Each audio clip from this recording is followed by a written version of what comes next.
the 12th day of the 12th month of the year 2023. Hello, good evening. Welcome. This is Hot Edition. We're live. My news up here at Adesawe Kanda, also live on Kesmi 107.1 in Tamale and beyond. We're live on W93.5 in Y and beyond. All across the world on 3news.com. We are also streaming on Facebook and X at 3FM927. Coming up this evening, Speaker of Parliament expresses concerns about the effectiveness of the Special Prosecutor's Office, citing redundancy and inefficiency. Earlier today in Parliament. Mr. Prosecutor, I did tell you that it was an act in futility. You were not going to achieve anything from that, but you went ahead to pass it. I disagreed with you. We'll give you details of the Speaker's position on, or his verdict on the Special Prosecutor's Office and the law. We'll get some reactions from a private legal practitioner. Martin Pebo is going to be joining us shortly here on Hot Edition on 3FM 92.7. Also, United States government says China is refusing to provide sufficient debt relief to distressed countries, including Ghana, hampering its program with the International Monetary Fund. We have details for you here on Hot Edition. Also this evening, 23 civil society organizations petitioned President Akufo-Addo and the Speaker of Parliament to demand the immediate revocation of Legislative Instrument 2462, which permits minerals prospecting and mining in Ghana's forest reserves. And in politics this evening, governing New Patriotic Party justifies 78,000 cedis filing fee for the upcoming parliamentary primaries in constituencies with sitting MPs. We have details of these, plus the latest in business, sport, and entertainment coming up over the next 60 minutes here on Hot Edition on 3FM 92.7. We're also live on Kesme 107.1 in Tamale and beyond, also on W93.5. In Wa and beyond. I am Alfred Ocansey, and let's get into the details now as the Speaker of Parliament, Alban Suman Kingsford Bagwin, has labeled the passage of the Office of Special Prosecutor law as an act in futility. He contends that the powers given to the Special Prosecutor should have been left with a non-partisan Attorney General while creating a separate Minister for Justice who will be a politician. According to him, these views he presented during the work on the OSP bill were not accepted. In his view, says that is one that has also impacted in showing that there is exact manipulation of justice in this country. And that's one issue that he raised in Parliament earlier today. He made the comments with a seeming sense of vindication on the floor of Parliament. The current Special Prosecutor recently lamented the challenges with his work after losing a series of cases in court. You recall that press conference that this Special Prosecutor addressed a couple of weeks ago on the state of affairs with regards to number of cases that he is prosecuting in the court of law. We'll bring you details of that shortly, and the reactions especially from the Special Prosecutor at that press conference 2 weeks ago. Take a listen.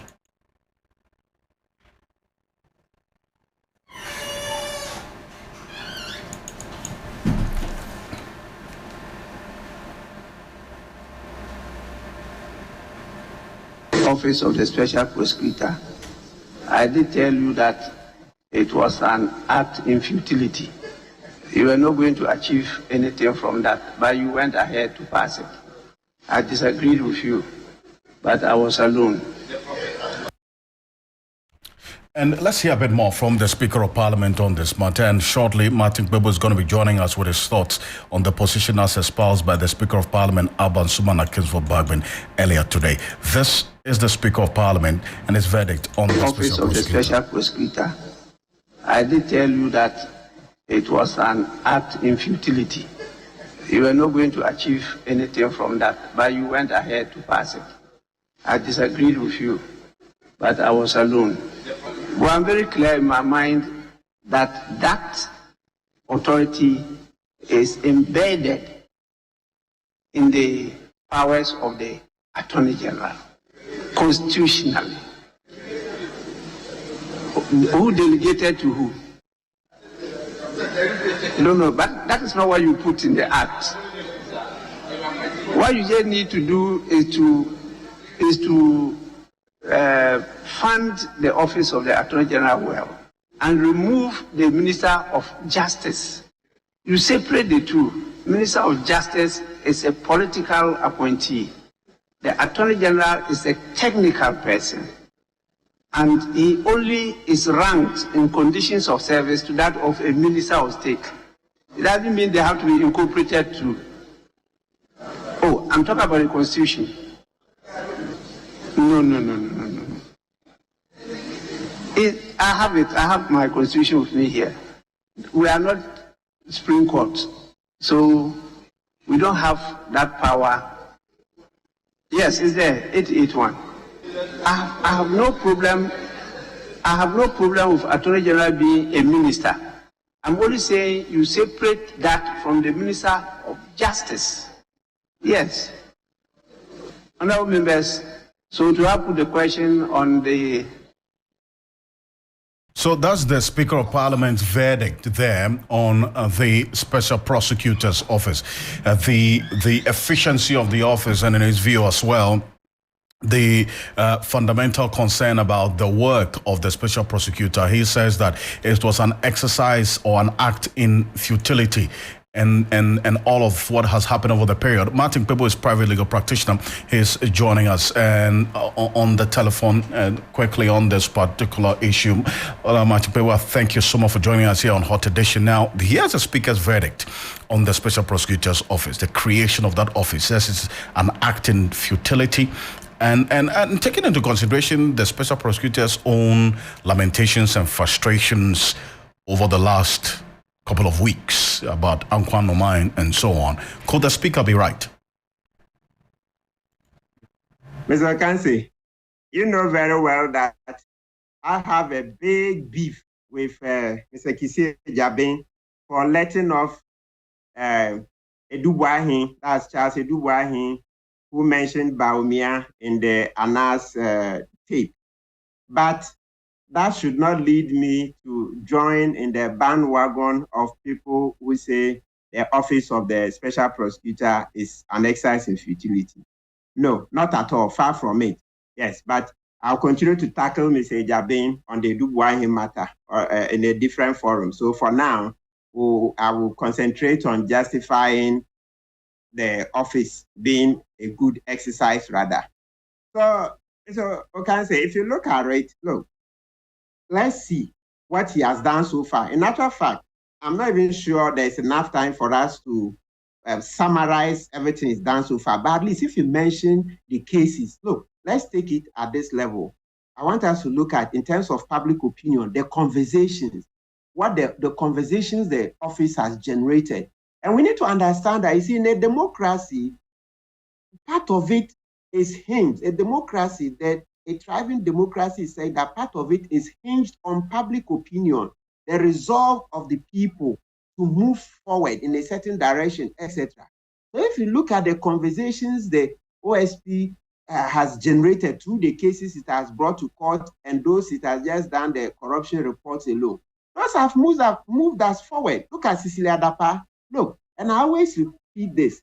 It doesn't matter how the Cecilia Dapa case ends in court, right? Ideally, I'll be very happy that OSP wins everything. But touch wood, even if OSP were to lose the Dapa case in court, that doesn't mean we've lost. No. For us, in terms of public opinion and the national conversation, we've moved forward a lot. You see that the Constitution has been brought to bear. The OSP Act has also been brought to bear. In terms of Madam Dapa, can you account for initially the $1 million and then subsequently the $590,000 and then the 2.8 million? No, so far she's not been able to account. And see how we have discussed it and we've shown how, apart from what OSP is doing, it is also a breach of Article 286 clause 4, because she cannot account for, etc. So it's the value of the conversation. So you see the naming and shaming, and every time all the energy and everything we put into it. So you see that we've used it to caution ourselves. That case is a cautionary tale, warning to all of us. So that is the value. So let's look at it in terms of the public opinion. It has garnered and improved, right? And that is priceless whilst we wait for what the courts will decide. And the same argument for the rest of the cases. So you see that in a society, you always need a conversation, and then you need to get a consensus. So you see, through this Sisadapa case, you see that we've reaffirmed our resolve to tackle corruption. Yes, it doesn't matter. She can win the case in court. For us, so far, we never got an answer for the source of all that money. And that is priceless. So use it for the LaBianca case. You look at how you got GRA to come out with a new policy on the advance rulings so that now GRA will save us some money, right? And even the LaBianca case, Madame LaBianca, she was made to pay some money to the state, over 1 million Ghana cedis. Yes, Kakrebian, right? Look at the Torenko deal. The Torenko deal, that's the most recent one that Mr. Jabin jumped in. It's good because the Tema oil refinery workers have been crying that, hey, this Toronto deal is daylight robbery. It is daylight robbery. They are about to fleece us. They just want to take the refinery for next to nothing. Stop it, stop it. Before OSP came in, Attorney General also did very well. Kudos to him. He was first to come out that no, he said the deal doesn't add up. Then OSP came in and directed them to stop. So you think what happened at all with AG and OSP stepping in is an exercise in futility? Come on, we can't do that. I have my problems with Mr. Jabin for this Edubuayin matter, for letting off Edubuayin. But I cannot say because of that, even when it's clear that the office is doing quite well, then I will say no, just because he has made a mistake with Edubuayin, then I will just take advantage to say, oh, he's not good. No, I'll continue to support him, but I'll also remind him and continue to push him until we get justice in the Edubuayin matter. Now, Speaker, so he has the Speaker's contention, and he makes the point that the powers given to the special prosecutor should have been left with a non-partisan attorney general while creating a separate minister of justice who will be a politician, for instance. So at the point I want to find out that would all of these achievements you're talking about, would they have been achieved if those powers given to the OSP had been given to a non-partisan attorney general while creating a separate minister for justice? Listen, would the same results have been achieved? Mr. Ocansey, I have to say I don't know, and I'm not sure, because let's ask ourselves, what led to the creation of this office? What led to the creation was that through national debates, etc., eventually there was a consensus that it's too much, that's so far in our democracy, it's too much for an attorney general to sit in cabinet and then also prosecute his colleagues in cabinet and those who are not in cabinet. So I'm talking about the ministers and other government appointees. That was the state of the national opinion. That was the consensus that was reached. Yes, it may happen that you can say, oh, some attorney generals are very strong. They can prosecute, they don't mind. Martin Amidu would have been number one in that category. But not every attorney general is in the mold of Martin Amidu. So what I'm saying is that it's a democracy.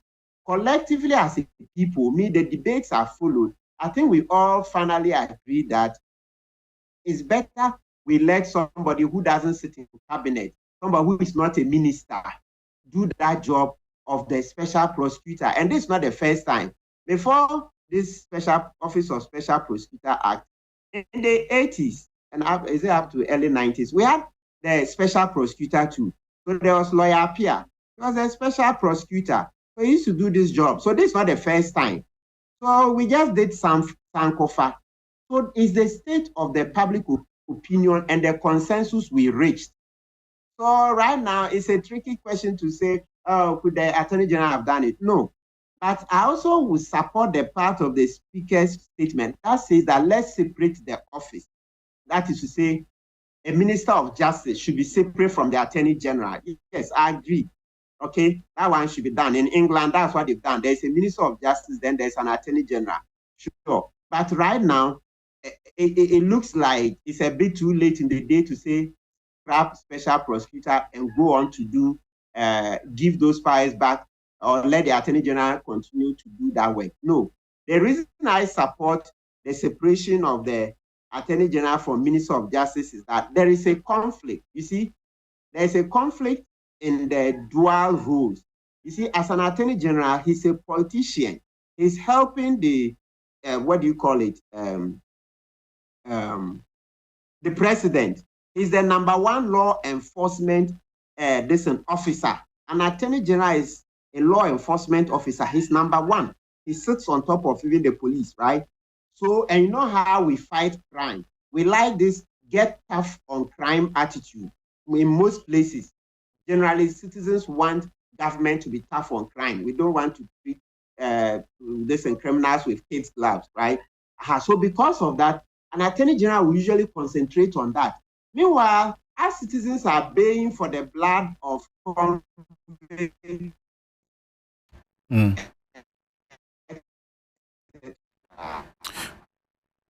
Right.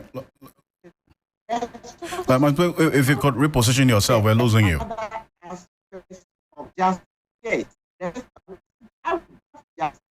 Things that will move the justice delivery system forward, right. Move criminal justice. There are so many problems. We cannot talk about them right now. But what I'm saying is that there's a conflict. When the state is expecting the Attorney General to get tough on crime, the Attorney General doesn't have enough space to be able to, at the same time, advocate for so many things to move our justice delivery system forward.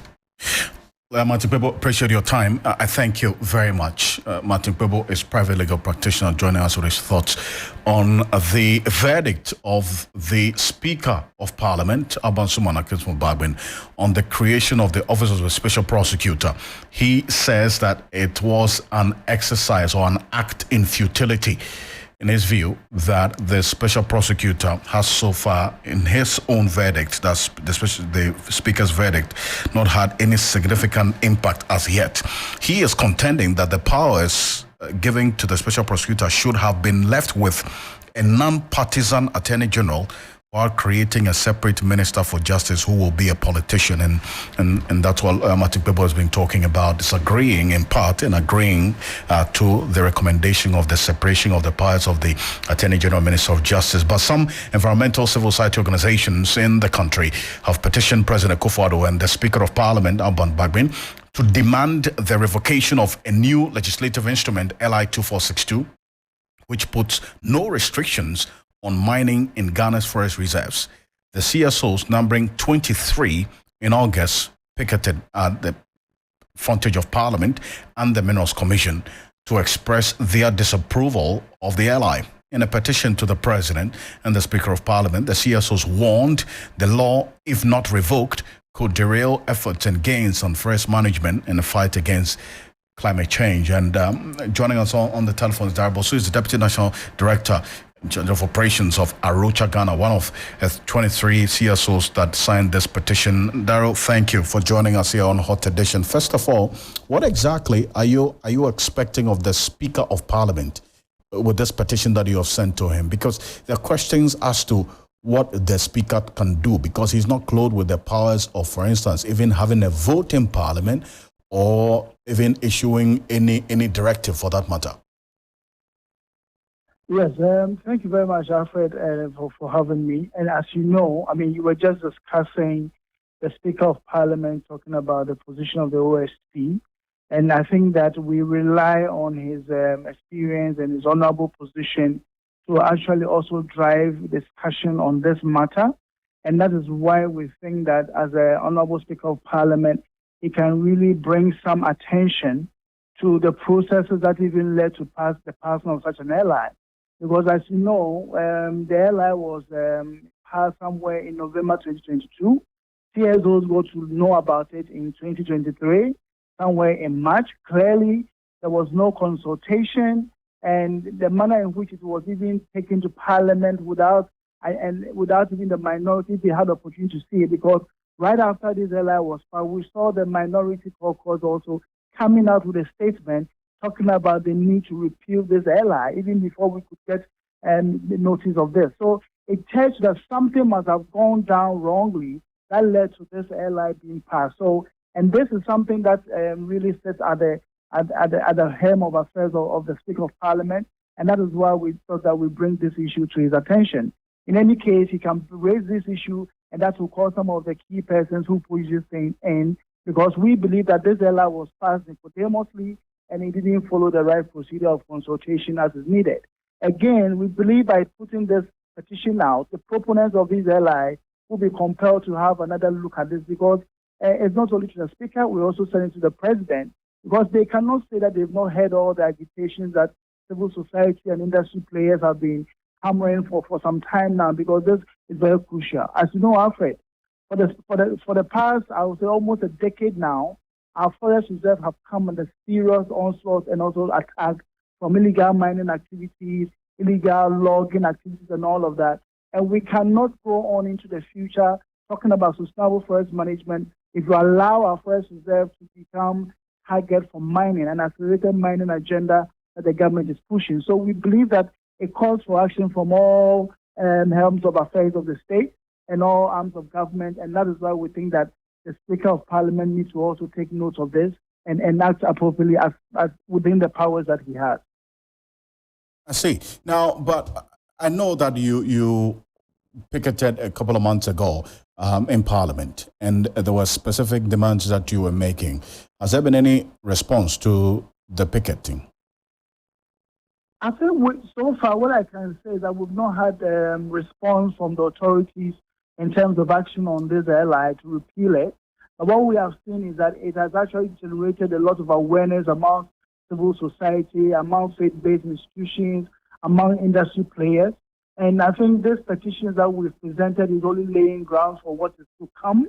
And I think that if it becomes that government does not listen, then we might have to take the hard course of action. And this is something I'm sure it shouldn't surprise anyone, because this LI we cannot be allowed to stay, and we must take all necessary steps to repeal it. And the last time we met also in Alisa with all stakeholders, there was a consensus that we need to really take every necessary action, and that is what eventually I think that we might have to take if government and the agencies that refuse to heed our call.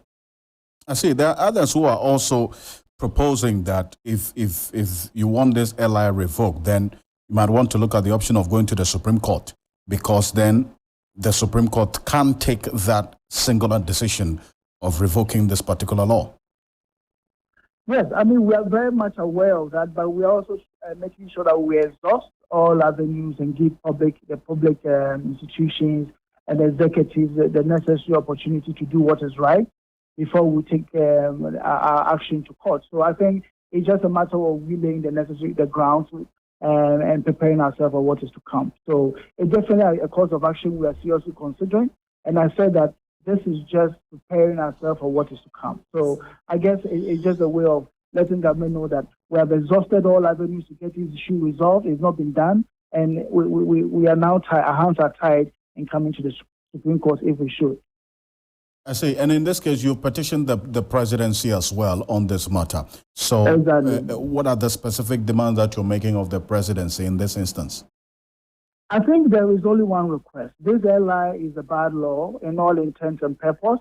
It is not supporting our actions, both past and present, on sustainable forest management, also as well as our actions and commitment to climate action. So our request of the president is to ensure that this LI is repealed and rather take steps to protect all forest reserves. And this is as simple as that. It's not so difficult. It's an LI. There are other LIs that is playing the same role as this. There's nothing special about this LI apart from the fact that it is coming to actually take away the intention that we set ourselves to protect and manage our forest reserves for ecosystem services and also to provide and support the well-being of Ghanaians. So what we need to do now is to repeal. And as the first gentleman of the land, representing all of us and holding the forest in trust for all of us, we are making a request to him that this LI is not in the interest of the public, so it needs to be repealed. And he's the one key person who can also make sure this happens. Darrell, I appreciate your time. Thank you very much. It's a pleasure. Thank you as well. Thank you. Darrell Bosu is Deputy Director, National Director of Arocha Ghana. It's an environmental NGO, one of 23 and civil society organizations that signed this petition to the presidency and the Speaker of Parliament asking for the revocation of LI 2462, which puts no restrictions on mining in Ghana's forest reserves, and they have raised those specific concerns, and then something that we're going to keep a closer eye on.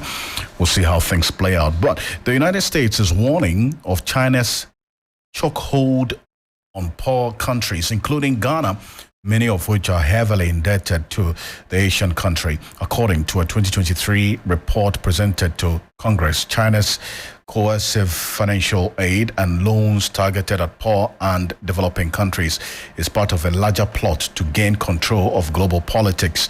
The report says over the past 10 years, China has used a mixture of persuasive and coercive tactics, achieving mixed success depending on several characteristics. The United States also warns of manipulative economic relief and China's unwillingness to offer debt relief to distressed borrowers like those from African countries. Right now, Ghana's total Chinese loan stands at over $31 billion. And that's since 2004, making Ghana one of the 51 reeling under the effect of owing the Chinese government, as the second tranche of the IMF bailout remains in limbo. According to the report, despite repeated requests by the US, World Bank, and the IMF and other democratic and developed partners, China refuses to offer broad and substantial debt relief or restructuring to developing countries in distress. Now, let's have a quick chat on this, because this presents a very, very worrying picture, to say the least, and considering the fact that Ghana is still in talks with its external creditors to have an agreement before the second tranche of the IMF loan, the $600 million, hits our account. Professor John Gachi is the Dean of the University of Cape Coast Business School. He's been following this quite closely. He's joining us on the telephone program. Thank you so much for joining us here on Hot Edition. So this is excerpts of the report presented to Congress in the United States about the state of the Chinese financial romance with a number of the African countries. Now, if you look at it, clearly there's a problem, but is the U.S. crying more than the bereaved? Do they have a case in making the point that China is just freezing the continent with its approach to lending? Well, I'm not sure they are crying more than the bereaved, because it's defeating the U.S. Geopolitical agenda to have some countries under its poles. But it seems that China is using its debt and investment to, as it is, to have a hold on a number of African countries who depended on China. And again, if you look at the debt of China claims that the nature of IMF and World Bank debt to developing countries, including Ghana, is of the same level as multilateral debt. But in the debt exchange program, the IMF and the World Bank agreed that their multilateral debt should not be touched and should not be restructured.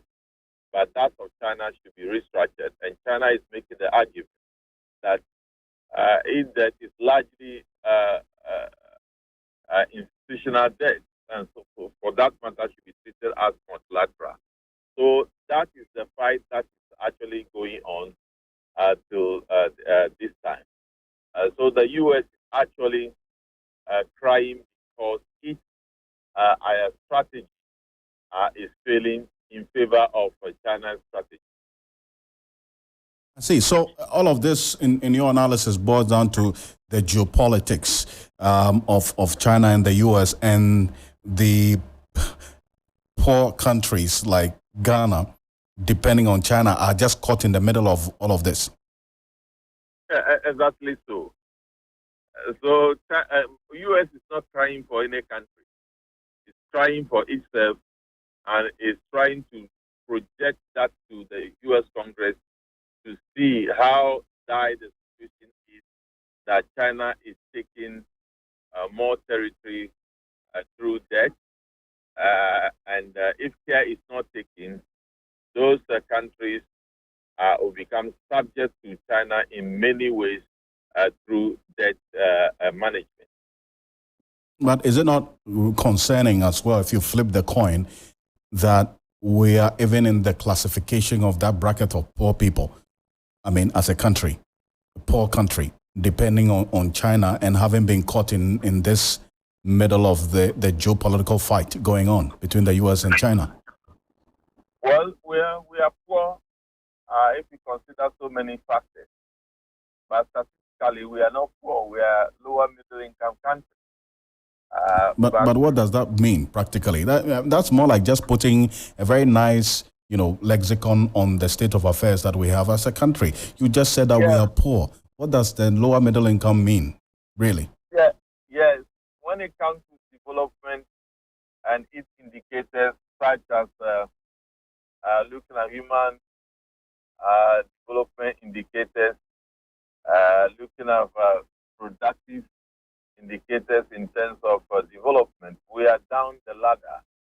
But when it comes to using the GDP, looking at per capita income, and plot it into the statistical model, fit into the World Bank description of a country as a lower middle income country. We are a lower middle income country just because we are classified as such, so that we will not get access to concessionary loans.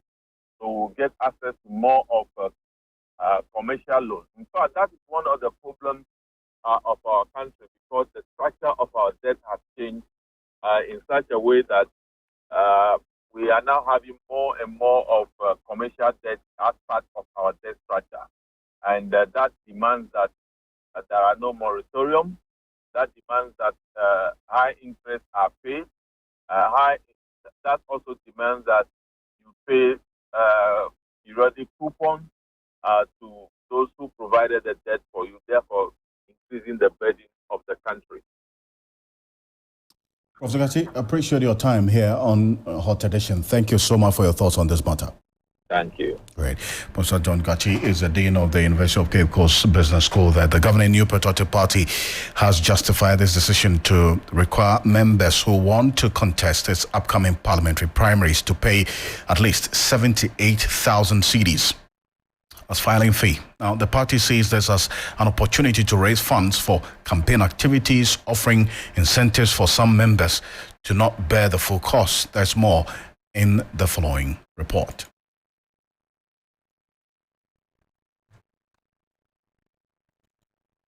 The governing party will on January 27, 2024 hold parliamentary primaries in at least 137 constituencies.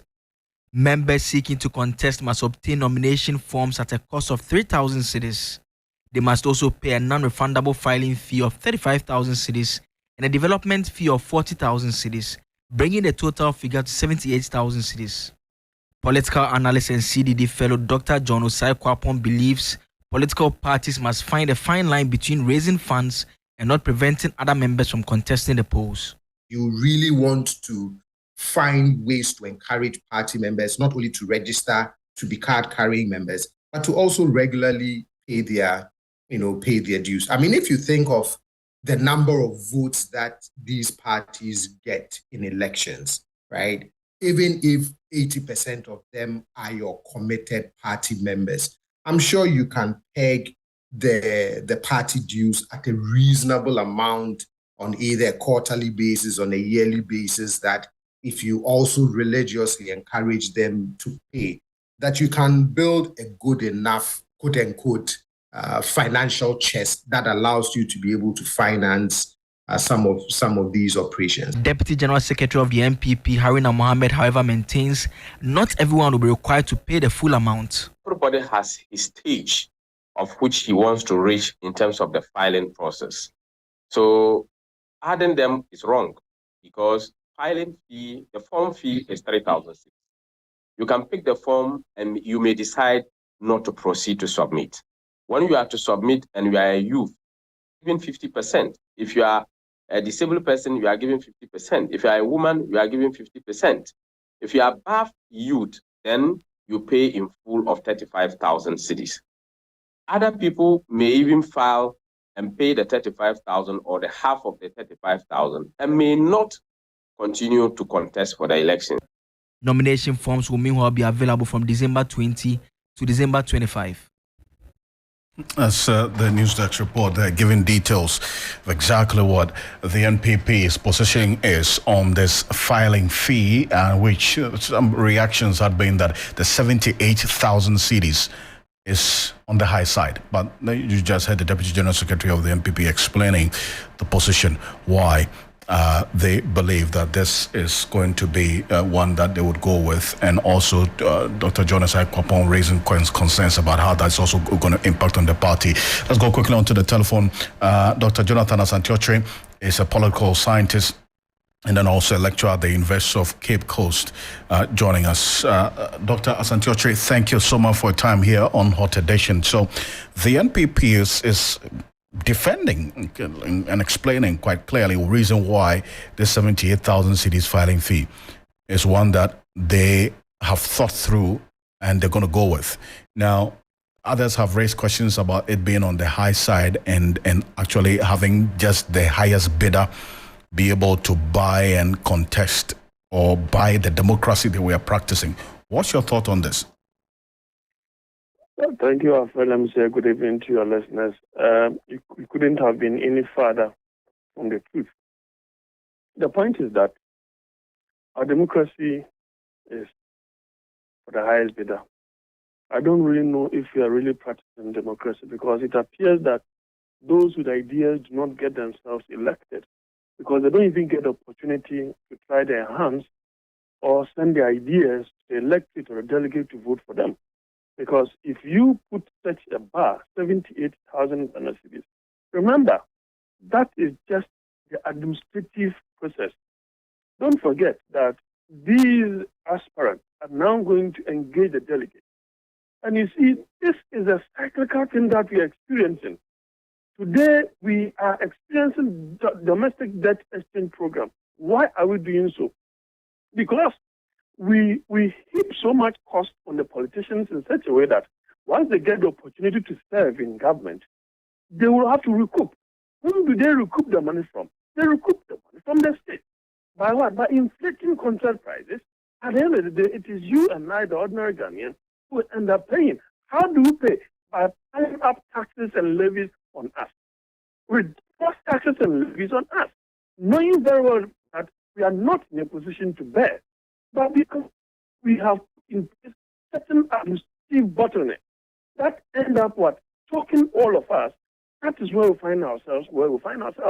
It is just quite unfortunate that, you see, the MPP has put itself in a very tight corner that they don't seem to know how and when to come out of this. If that 45,000 or 40,000, I don't know whether that component of what they call levy or fee, if they are going to use that to get the centers and send them back, so that we do not see the aspirant giving them the so-called transport money, then I think it is more justified in asking for that particular amount, because our first time without know how do we reduce the delegate influence and the apparent overbearance on the aspirant. Because one day, it will choke them. When it gets to a opportunity that you cannot afford, then what else happens? So you see, they can tickle themselves and then laugh over it. What they are doing is something that is not sustainable. And of course, our democracy is gradually, becoming a democracy for the highest bidder and not people with ideas. And that is just quite unfortunate. No wonder we end up electing bad leaders. We end up in parliament, no next to nothing. They don't know how to interrogate loan agreement. They don't even know how to arrange for contractual arrangement, signing document here and there. All these things, they are oblivious to, because they just bought their way to parliament. And it is just quite unfortunate that we are all party to that. And the delegates are party to that. The administrative processes of the party, they are party to that. And when is it going to end? When is it going to end? Because as of now, that we find ourselves in a debt exchange program where the IMF is saying that unless we reach an agreement with our creditors, the second tranche is not coming. And we're still piling up burden upon burden on our aspirants and other things. Where are we going?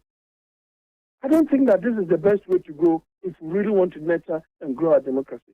So they make the argument that they use some of these means of filing fees and so on to also generate some revenue for the political party because they don't have, not just the NPP, you've seen all the other political parties have the filing fees. So they use this as a means of generating revenue to run the affairs of the party because they don't have an effective dues paying system as well. How about that?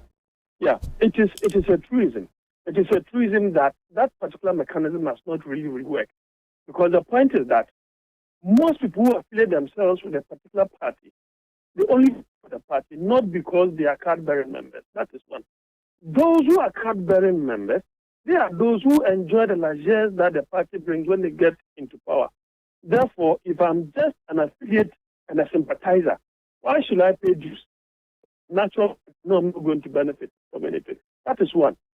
Two, you see, the parties can get involved in certain businesses. That should not create conflict of interest when they find themselves in government. So I will advise the parties that they should get into farming, commercial farming, and get into export. That in itself will bring revenue to the party. Other than that, they should also roll over an electronic platform. They did Ibima, they were in opposition. And because they've not been able to run the affairs of government well, many or most of people are angry and bitter. So if you are a party in government, you go and say that nobody is going to mind you. And that's unfortunate. The revenue generation sources of these, I find that in government or in opposition, the revenue generation is least much desired. And we need to work on that. Yes, I have said that the party themselves should ask the aspirants to pay a certain amount, they themselves to offset the debt of what they call transportation, so that these aspirants do not go onto the field and go and make extra payments. If that is the case, then the 78,000 is justifiable, so that they have done their own calculations and they know that this is the amount each aspirant in this particular constituency. These are the numbers of the delegates, and each is expected to get 100 CDs, 200 CDs, whatever, and that is where it should end. Anyone that will find, influencing any other person, one should either be disqualified or be sanctioned. Then we are making a headway. Because I have said in your time without number that these things that we are doing, it will choke us. And when it does, this is where we find ourselves. Appreciate it. Get on sustainability levels. This is where we find ourselves. Dr. Sanchochi, I appreciate your time. Thank you. Thank you so much. Jonathan Sanchochi is a political analyst and a lecturer at the University of Cape Coast, joining us there. But supporters of Kennedy Agyapong, the recently defeated NPP presidential aspirant, they are calling for him to run as an independent candidate in the 2024 elections. Now, this comes after the Asin Central Member of Parliament lost the NPP's presidential primary to Vice President Dr. Mahmoud Bawumia. Kwabena Yankee, the group's chairperson, addressing a press conference earlier today, cited Kennedy Agyapong's significant contributions to Ghana's economic growth as a primary reason for their support. He highlighted Kennedy Agyapong's investment in job creation and infrastructure development as evidence of his suitability for the presidency. Well, we'll be back shortly after this quick break with the business news. Michael Obudu is standing by with the details. You want to travel, but you can live without another cold sniffling end of year holiday? Well, now you can enjoy visa-free visits to South Africa, where it is summer and delightful for the rest of the year. Oh, you thought summer was over? Well, not in SA. And Challenge, it is sweet. Golden beaches, clear waters, delish foods, and fun times with family or friends. Explore an extended summer holiday in South Africa. Find your summer deals at southafrica.net. Investments. Come journey with us. Maya Passy was in social. Now Aka University Papa Menyamao and one Heritage Christian University College. Yeah, what am I Stadium Nechi. Very serene environment for studies. And then my heritage Airson. 860 a Christ-centered university. 24/7 Wi-Fi internet for students. Hostel facility. 860 body shop for MOB entrepreneurs and also ready for job markets. Well, breast students need their whole business ideas. Sika Emma will be one Castle Numa and to baby school. Now a business owners and a laptop. Really programs Ben Mayo. BBA accounting with computing, marketing, human resource management, information technology management, BSc information technology, and information security. Osaya BSc nursing and a bachelor of theology. Wow. Mature students 25 years and above. And to me apply AFEWASI, SSC, GBC, HND Lunina. 860 is also running 12-month specialized master's degree program. MSc accounting and taxation, accounting and finance, MSc human resource management. Accredited by Ghana Tertiary Education Commission, affiliated to KNUST and the UCC. For 020-229-8399.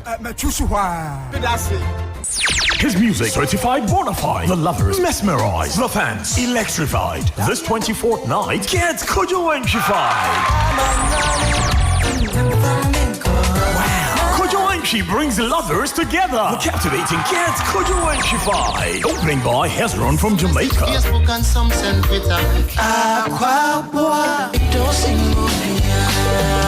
Kwabena. Jeff Bogolobango from La Côte d'Ivoire.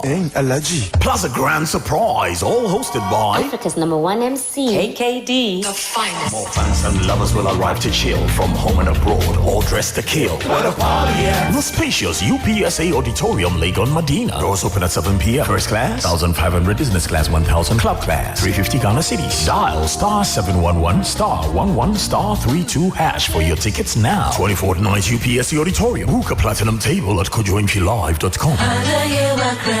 classiest parties with the king of love songs this 24th night at the lovely UPSC Auditorium. Get Kojoenchified. Powered by Freedom Family Entertainment with sponsors Royal St. G, Bell Aqua and Bell Eyes with media partners TV3, Unia TV, 3FM, Unia FM and Breeze 90.9 FM. Don't miss it.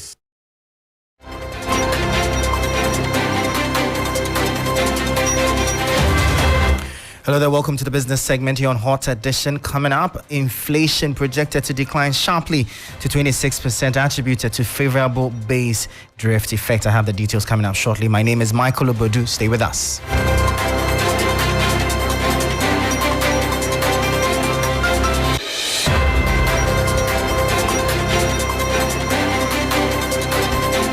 Well, thank you for staying. Straight into our top story now. Inflation is projected to record a sharp decline to about 26% by year end from the current 35.2%. This expected decline, according to economist and research lead at GCB Capital, Courage Boti, is due to the favorable base drift effect.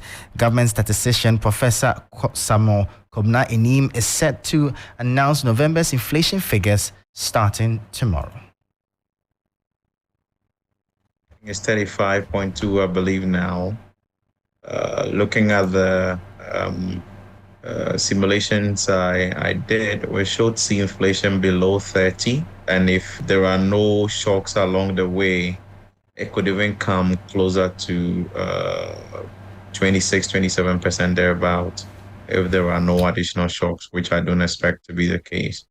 Largely driven by base effects. We've seen both food and non-food inflation decelerate over the last 2 or so months. It's a trend we expect to continue. Yes, the CD has been quite a bit under pressure since the fourth quarter, but it's not very pronounced. We've seen drops in export fuel prices, and it looks like there is progress on the fiscal side and the tight monetary stance, both on the monetary policy rate and the zero deficit financing. All of these go to support the disinflation process, really. And so for the month November, a cold decline sharply, and the trend will continue into December, and not as sharp as November. It will decline again in December. So that was economist and research lead at GCB Capital, Courage Botu, speaking there. Now, the cedi is expected to continue its marginal gain this week as foreign exchange liquidity improves. This follows the Bank of Ghana's timely intervention. Banks sought to exchange about $750 million for cedi liquidity in a bid to comply with the Bank of Ghana's unified currency reserves. The local currency witnessed some relief last week amid a $1 million foreign exchange support from the central bank. The local currency gained 0.82% weekly, eventually trading at a mid-range of 12 cedis 18 pesos to the dollar. Now, away from that, board chairman of the Ghana Revenue Authority, Dr. Tony Ocansey, is calling for financial and corporate governance competencies as minimum requirements, qualifications for all board members representing Ghana in mining companies. He argues that Ghana has not fully benefited from its mineral resources due either to complicity or incompetence of the country's representatives on the boards of such mining companies. Dr. Ocansey described the current dividends received from the country's mineral resources as meager compared to the substantial value of the minerals being extracted. In a 10-year period, one mine, not a gold mine, but one large-scale mine, declared losses in 7 years. In those 10 years, no dividend was ever declared due to huge loans it has supposedly taken from its parent company. It is sad but true that this mine had Ghanaian board representation on behalf of the state. Whether it is through the incompetence of the board representatives or their complicity, such situations should not be allowed to continue. It is time for the state to insist on minimum competencies for all directors representing the state on boards and to hold them truly accountable. Financial and corporate governance skills should be minimum skills for sitting on any public sector board or any corporate board on behalf of the nation. Well said, that was board chairman of the Ghana Revenue Authority, Dr. Tony Ocansey, bringing an end to the business segment here on Hot Edition. For more business stories, please check out our website, 3news.com. I am Michael Obudu. Thank you for listening. As always, please stay safe. Up next is sports, and Billy is all geared up.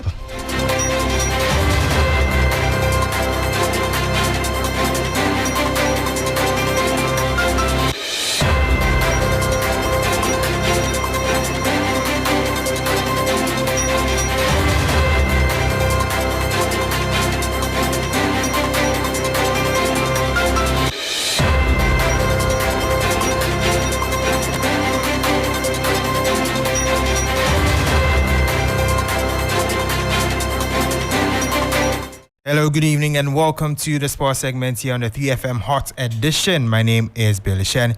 Let's start off from local football, where Hartlepool board member Vincent Suwa-Odote has asked fans to remain patient following their loss to Asante Kotoko in the Super Clash last Sunday. He also provided an update on the rumors of Samuel Bwedu returning to the club as the head coach. There is no way those of us spending our time and money, nobody can say they love the club more than us. And we will not just be throwing our money and time away. They need to be patient. Hartlepool is a complex organization. There are things that we are looking at, and they should be patient. And I appeal to them that they should be patient. Well, first of all, I will not really zoom down any individual coach, but all those every coach who's worked with us, we know what they can do. We know exactly things that you don't know, and so we are reviewing the situation with the information that we have and everything that we have, and then at the right decision at the right time, we'll take the right decision. That was Hartlepool board member Vincent Suwa-Odote. Now to European football, Manchester United coach Erik ten Hag believes that his club can reach the round of 16 in the UEFA Champions League. Now they are currently at the bottom of Group A with just 4 points to their name. I think we think positive, and so we know what to do. We have to win to stay in Europe, so it's all about that. So we will prepare the team with that feeling and with that belief that we are able to do it. And I think we have shown in the last weeks when we are on our best, and then we can do it. Now, his opposite manager, that is Thomas Tuchel, has also stated that Manchester United can cause a lot of problems for his side tonight. Dangerous team. My experience is it's always very, very dangerous to play Manchester United. They have a certain aura, they have a certain mentality that makes them always very difficult to beat. They can endure difficult phases in their matches.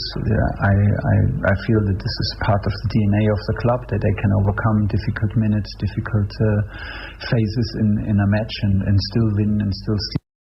That was Thomas Tuchel, the manager of Bayern Munich. Now here are the fixtures in the Champions League for tonight. Lens will be facing Sevilla, PSV will face Arsenal, Manchester United will face Bayern, Copenhagen will face Galatasaray, Napoli will face Braga, Union Berlin will face Real Madrid, Inter will face Real Sociedad, and Salzburg will face Benfica. That brings an end to the sports segment here on the 3FM Hot Edition. My name is Bill Ishen, and up next is entertainment with Akofa.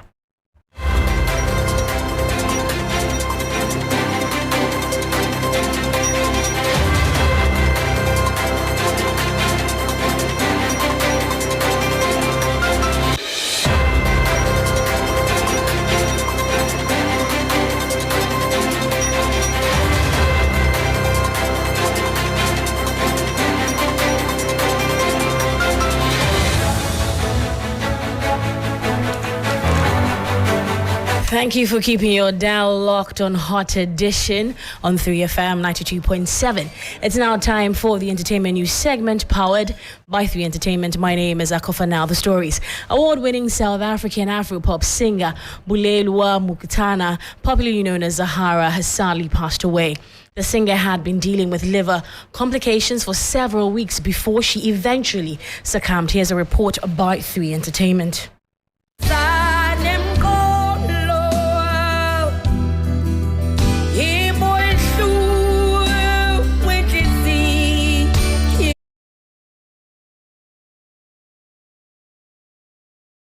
This year as one of their biggest exports, Bulelwa Nkutukana, known popularly as Zahara, has passed on. The songstress was born on the 9th of November 1988 and won fame in 2011 with her album Loliwe, which was loved across Africa. I started singing when I was 6, and I became a leader of a Sunday school when I was 6, and when I was 13 they made me a leader of a worship team because I was very shy. And then I didn't want to be a school choir because there were a lot of people there, and at some point I was thinking, they can't sing. Can't I tell them, no, this is not the key? Zahara rose to prominence with her soulful voice and compelling musical compositions, particularly with the hit song Loliwe.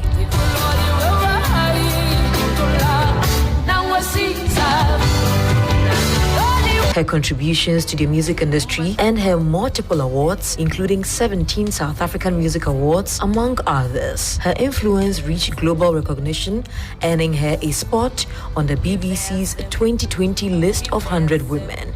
She has graced many stages on the continent, including the 7th Emmy Awards held in Ghana. The talented artist, aged 36, died at a hospital in Johannesburg where she had been receiving treatment for liver problems that had afflicted her for the past 2 weeks. In an official statement shared on the singer's official pages, the family confirmed Zahara died on Monday evening, surrounded by family and loved ones. She was a pure light and an even purer heart in this world, a beacon of hope, a gift and a blessing to us and countless people around the world, a legendary figure in the world of music.